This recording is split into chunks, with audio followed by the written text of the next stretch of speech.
My daughter stood in my kitchen and gave me two choices: serve her husband like hired help, or pack a bag and disappear. So I smiled. I didn't argue. I didn't remind her whose name was on the deed. I picked up one suitcase and walked out, calm as anything, because I already knew something neither of them did, and 7 days later, that one fact would bring 22 missed calls to my phone in a single morning. When my daughter told me to either wait on her husband or get out, I didn't shout. I didn't slam my hands on the counter. I didn't tell her, not in that moment, that I could have ended the entire argument with one sentence. I could have said, "This house is mine, fully legally, and the two of you are guests in it." I could have watched her face change. I could have won the fight right there in the kitchen. I chose not to. Because I have learned something in 61 years that most people learn far too late. Sometimes the strongest thing you can do is walk away from a fight you know you'll win later, on your own terms, with paper in your hand instead of anger in your voice. So I only smiled. Then I picked up my suitcase and walked out of the home I had spent 26 years paying for, not because I had to, not because I had nowhere else to stand my ground, but because I refused to turn my own living room into a battlefield with my daughter watching. She thought I folded. She thought, the way she always had, that I would lower my eyes, apologize for existing, and shuffle into the kitchen to serve a man who had never once thanked me for the roof over his head. What she didn't know was that I was already 3 steps ahead of her, and I had been for 8 months. That Thursday afternoon in Sheridan, Wyoming, something inside me went quiet in a way it never had before. My keys were still warm in my palm when I stepped through my own front door. 2 canvas grocery bags pulled at my wrists. Late afternoon light came through curtains my husband Walter and I had picked out together, years before cancer took him.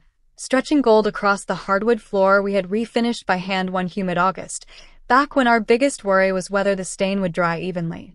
Somewhere outside, a dog barked twice and went quiet. A sprinkler ticked across a neighbor's lawn.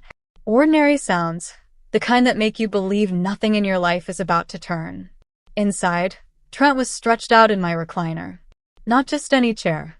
Walter had bought me that recliner the year before he passed, his last gift to me, even though everyone always assumed gifts like that went the other direction.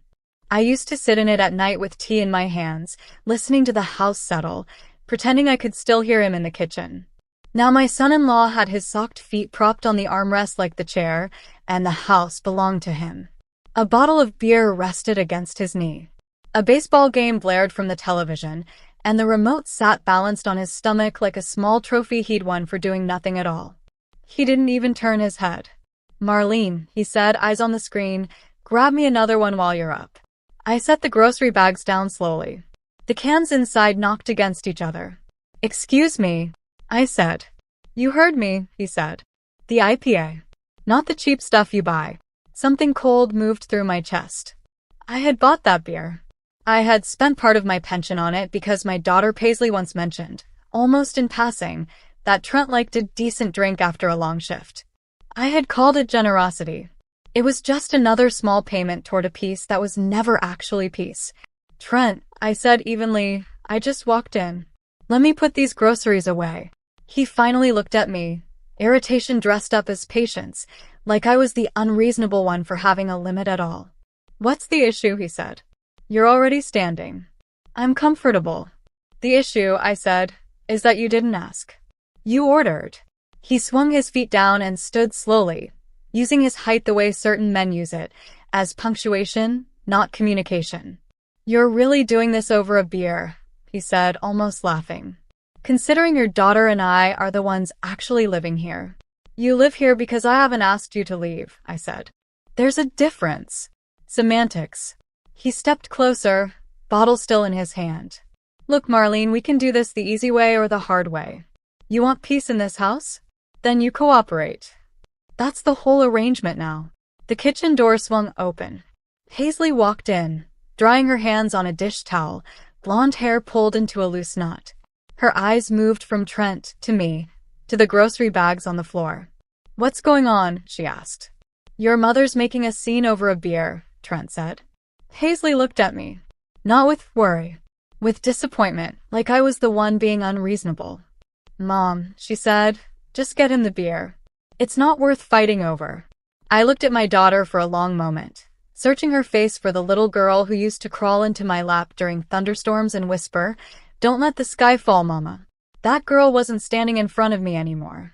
A grown woman stood there instead, lined up beside her husband, already on his side before she'd even walked into the room. "Here's how this works now, Marlene," Trent said. "You live in our house. You help out. When I ask for something, you do it. No arguments. Our house." I repeated quietly. "That's right," Paisley said. She stepped closer to him. The two of them lined up like they'd rehearsed it. "Mom, you need to decide right now," she said. "Either you help Trent and stop making everything difficult, or you pack a bag and go. I want you to notice something here, because it matters for everything that comes after." I could have ended this in one sentence. I could have told them both right then that the house wasn't ours at all. It was mine solely legally, locked into a trust they didn't know existed. I could have watched Trent's face fall and Paisley's certainty crumble in real time. I didn't. I have spent 31 years in claims work, watching people destroy themselves by reacting too fast, by showing their hand before they understood the full board. I wasn't going to undo 3 decades of professional instinct in my own kitchen over a bottle of beer. So instead, I let her believe she'd won. "All right," I said softly. Trent smiled and reached for the remote again. "Good. Now about that beer." I picked the grocery bags back up, carried them to the counter, and set them down with more care than either of them deserved. Then I turned toward the hallway. "I'll pack," I said. "And I want to be very clear about something because I know exactly how this sounds. I was not leaving because I had nowhere else to stand. I was leaving because I refused to fight for my own home inside a room where my daughter had already decided I was the enemy. Some battles you win by staying. That one, I was going to win by walking away calmly enough that neither of them suspected what was coming. I want to back up because you need to understand exactly what that house meant and exactly what I already knew before you understand what happened next. I am 61 years old. For 31 years, I worked as a claims adjuster for a regional insurance company in Sheridan. Not a glamorous job, but one that taught me to read documents the way other people read faces. My husband Walter drove long-haul freight most of his life, gone 3 weeks out of every month.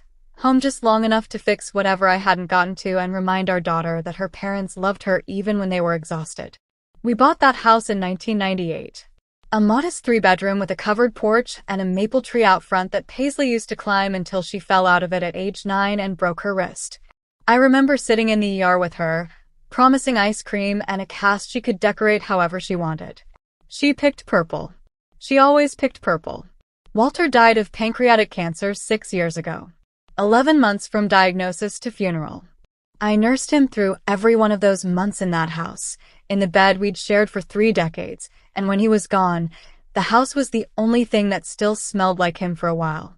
Paisley moved back in 2 years after his death, right after she married Trent. Temporary, she said. Saving for a down payment, 6 months, maybe a year. I said yes without hesitation because that's what you do for your child, especially right after she's lost her father. 6 months became 18. 18 months became 3 years. And somewhere in that stretch, the arrangement quietly flipped. I went from generous homeowner to something closer to unpaid staff who happened to also hold the deed. Trent started criticizing how I cooked, how I kept the thermostat, how loudly I breathed climbing the stairs. Paisley, instead of defending me, started agreeing with him, piece by piece, the way water wears down stone, so slowly you don't notice the shape changing until one day the stone is simply gone. I paid the mortgage. I paid the property taxes. I paid for groceries that fed all 3 of us, plus beer I never touched. Trent worked on and off at a tire shop, between stretches of unemployment he called exploring options. Paisley worked part-time at a salon 3 days a week, and somehow that part-time income got treated as the real contribution, while my decades of work, my full pension, my paid-off house, got treated as something I should feel grateful to share. Here is the part most people don't think to ask about, the part that explains everything that came later. 8 months before that Thursday in the kitchen, my accountant, a sharp, no-nonsense woman named Greta Voss, who'd handled my taxes since Walter's diagnosis, sat across from me and asked a question that changed everything. "Marlene," she said, "do you understand what's happening with your finances right now?" I told her I thought so. Mortgage, utilities, groceries, all on me, while Paisley and Trent supposedly saved for their own place. She slid a printout across the desk. You've transferred just over $31,000 to your daughter and her husband over the past 2 years, she said. Mortgage assistance. A used truck for Trent. A security deposit on an apartment they never moved into. 4 separate emergency loans that were never repaid. This isn't temporary help anymore. This is a pattern. That same week, on Greta's recommendation, I quietly retitled the house into a revocable trust with myself as sole trustee and beneficiary, a completely legal, completely private decision, since the deed had always been in my name alone. I opened a separate account neither Paisley nor Trent had access to. I began keeping receipts, screenshots of transfers, copies of checks, in a folder I kept locked in my car, not the house, just in case. I told no one. Not because I had some grand revenge plan, but because for the first time in years, I wanted something in my life that belonged only to me. So when I stood in that kitchen and heard my daughter say our house, I already knew with complete legal certainty that it wasn't. I had known for 8 months. I simply chose the timing of when that fact would matter. I had no idea that Thursday afternoon, how soon I'd need every page of that folder. I spent that first night in a motel off the interstate, the kind with a flickering ice machine and a Bible in the nightstand drawer. I didn't cry, which surprised me. I'd already done my crying in small private installments, long before that conversation in my own kitchen. The next morning, I called Greta. I need a lawyer, I told her. Today, if possible. She connected me with a family and property attorney named Sandra Whitcomb. Silver-streaked hair, calm and unhurried. The manner of someone who has seen every shape family conflict can take. I laid the folder on her desk. Bank statements. Transfer records. The trust paperwork. A printed history of every payment I'd made on Paisley and Trent's behalf for 3 years. Sandra read through it slowly, making small notes in the margin. Marlene, she finally said, this house has been in a trust under your sole name for 8 months. Your daughter and her husband have no legal claim to it whatsoever. None. They've lived there 3 years, I said. Doesn't that count for something? Not legally, she said. There was never a lease, never a transfer of ownership, never any document granting them residency rights. They were guests. Guests can be asked to leave. She studied me for a moment. More importantly, she said, based on what you've shown me, I think you may have grounds for something well beyond simply reclaiming your home. I didn't fully understand what she meant yet. 3 days after I left, while I was still at the motel, my neighbor Colleen, a widow who'd lived 2 doors down for 15 years, called me, her voice tight with urgency. Marlene, she said, there's a moving truck in your driveway. My stomach dropped. I drove straight there, even though Sandra had explicitly told me not to confront anyone alone. 26 years of instinct overrode 24 hours of legal advice. Trent and 2 friends were carrying my furniture out to a rented truck, the recliner, my mother's old dresser, a television I'd bought myself with my own money. Paisley stood on the porch, directing traffic like a foreman. Paisley, I said, walking up the driveway. What is happening? She turned, and for a flicker of a second, something like guilt crossed her face before it hardened back into the expression from the kitchen. We're moving into our own place, she said. We're taking what's ours. None of this is yours, I said quietly. The recliner is Trent's. He sits in it every day. It was a gift from your father. To me. Trent set down a drawer and walked toward me, same posture as the living room. Marlene, don't make this complicated. You walked out. We're just taking what we use. I didn't argue with him. I took out my phone and called the Sheridan Police Department's non-emergency line, and I reported an attempted removal of property from my legal residence, a residence I could document on the spot, with paperwork already sitting in my car. Trent actually laughed, certain no officer would side with a mother over her own daughter's household. He had badly underestimated who he was dealing with. 2 officers arrived within 15 minutes, patient with everyone. I handed one a printed copy of the trust documents, the deed, and my ID matching the address. The officer reviewed it, then turned to Trent and Paisley. This property is held in a trust under Marlene Hutchins's name alone, he said. You don't have legal residency rights here, and removing items without the owner's consent could be classified as theft, depending on ownership of each item. We live here, Paisley said, voice cracking. This is our home. Ma'am, with respect, the documentation says otherwise. Trent's face went pale. The recliner stayed in the truck for the moment. By then I genuinely didn't want it back, not after watching him sit in it the way he had. But the items that were unmistakably mine, my mother's dresser among them, came back inside under the officer's supervision. Before they left, one officer turned to me. Ma'am, do you want them removed from the property today? I looked at Paisley. I felt the old instinct rise. The part of me that wanted to forgive, to fold, to make this stop being happening. Then I thought of Walter's recliner sitting in a stranger's living room while I slept in a motel off the highway because I'd chosen peace over a fight. I would have one anyway. Not today, I said. But I want it formalized. Proper eviction paperwork, filed through the courts. I'm done doing this on a handshake. That decision is what set the next several weeks in motion, and it's also where the story stopped being about a beer and a recliner and became something much bigger. While the formal 30-day eviction notice was being processed exactly as Wyoming law required, Sandra called me back into her office. Marlene, she said, I had my paralegal run a deeper title and financial history check, standard procedure in cases like this. You should know what we found before this goes any further. 8 months before I moved the house into the trust, Trent had attempted to take out a home equity line of credit against my house. My house. Using documentation that falsely claimed joint ownership. The application had been rejected by the bank's underwriting department. The deed search came back clean, my name only, no cosigners, but the attempt itself sat flagged in the bank's internal fraud prevention system. I sat in that office in complete silence for almost a full minute. He tried to borrow against my home, I finally said. Without telling me. Using my information without my consent. That's correct, Sandra said. Depending on what he falsified to support that application, this isn't just a family dispute anymore. This crosses into bank fraud territory, possibly identity-related offenses, which is outside anything I personally handle. I'd recommend speaking with the bank's fraud department and likely the county prosecutor's office. I drove back to the motel that night and sat with that information for a long time. Trent hadn't just disrespected me in my own living room. He had quietly tried to mortgage my future without my knowledge, gambling on the assumption that I would never check, never notice, never have the spine to catch him. He had badly misjudged exactly who he was dealing with. 11 days after the moving truck incident, Paisley called me. Not Trent. Her. I almost didn't answer.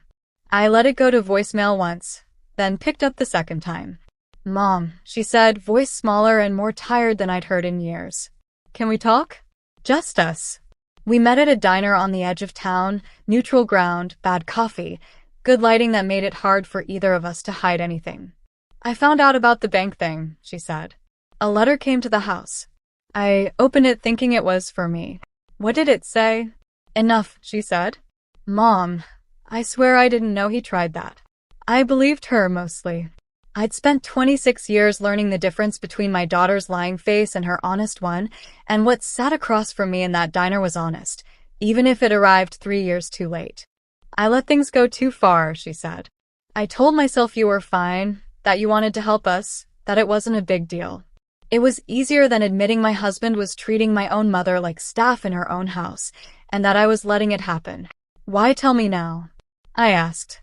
Because he hasn't actually held a steady job in 3 years, she said. Because every dollar he's ever contributed came from somewhere, and I don't fully understand where anymore. Because I'm scared, Mom, and I don't know who else to be honest with.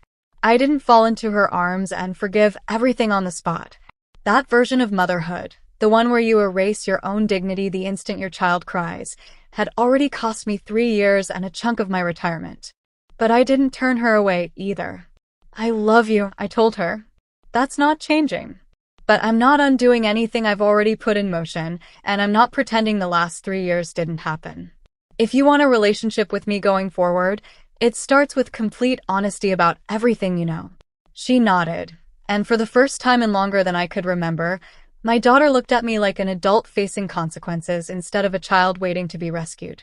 The twist that changed the entire shape of this story came 3 weeks later, the same week the eviction notice expired. Paisley voluntarily handed over records from a joint account I hadn't known existed. One Trent had opened years earlier using an old address of mine, kept on file from back when Paisley first started dating him and received packages at my house. Those records, combined with the forged equity line application Sandra had already uncovered, revealed a much larger pattern. Trent had used fragments of my personal information, old addresses, a former employer's name overheard at a family dinner, even a misremembered version of my late husband's name, to open 2 retail credit lines and apply for a personal loan, all within 18 months. Every application had been denied or flagged, which is the only reason none of it ever reached me directly. But the pattern was undeniable, documented, and dated. I sat with Sandra and a financial fraud specialist she brought in, a calm, methodical man named Theo Bregman, as they laid out the timeline. "Mrs. Hutchins," Theo said, "what we have here is a documented pattern of attempted identity-based fraud, spanning roughly 2 years, using your personal information without consent. The fact that none of it was approved doesn't erase the attempt. It's still reportable." "What happens now?" I asked. "That's your decision," Sandra said. "Pure civil action, a formal demand for repayment, full severance of financial overlap. Or you also file with the county prosecutor's financial crimes unit, given the documented pattern. Many people in your position pursue both." I thought about it for exactly one night. The next morning, I chose both. The civil case moved first. With Sandra's help, I filed for full repayment of the documented funds tied specifically to Trent's fraudulent attempts and unauthorized use of my information, not the money I'd given willingly over the years trying to help my child, but the part that crossed a legal line. The court ordered a structured repayment plan, partially garnished once he found steady work again, a fact I noted with a strange, hollow kind of satisfaction. The eviction proceeded exactly as the law required. Trent moved into his brother's apartment across town. Paisley rented a small studio nearby while she figured out what her life looked like without him. She filed for divorce 4 months after that diner conversation. I didn't push her toward it. I didn't have to. Once she stopped covering for him and actually looked at the documented pattern of what he'd done to their marriage and to me, the decision made itself. The Financial Crimes Unit's investigation took the better part of a year. Mostly paperwork, follow-up calls, patience. It concluded with Trent entering a plea arrangement for the documented fraudulent application attempts, probation, mandatory financial counseling, and a restitution order separate from my civil judgment. He never set foot in my house again.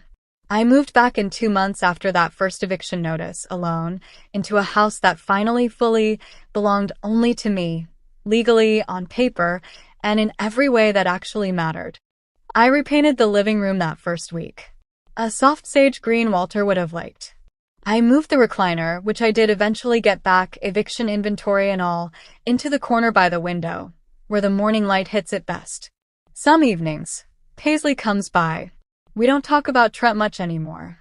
We talk about her new apartment, her promotion at the salon, the slow, careful work of rebuilding trust between a mother and daughter who let things go too far for too long. It isn't the relationship we had before Walter died. I don't think it ever will be again, not exactly. But it's honest now. In a way, it wasn't for those 3 years, and at 61, honest is worth more to me than comfortable ever was. I think often about that Thursday afternoon. The recliner, the beer, the ultimatum delivered in my own kitchen like I was the one who didn't belong there. And I think about how I could have ended it all in one sentence, right then, by telling them exactly whose name was on that deed. I didn't, because some victories taste better when they arrive on your own timeline, with the paperwork already signed, instead of in the heat of a kitchen argument where everyone is too angry to actually hear you. I only knew, walking out that door with one suitcase, that I was done being treated like a guest in a life I had spent 30 years building. If your own child ever told you to choose between serving someone else in your own home or losing it entirely, would you have stayed and fought in that exact moment,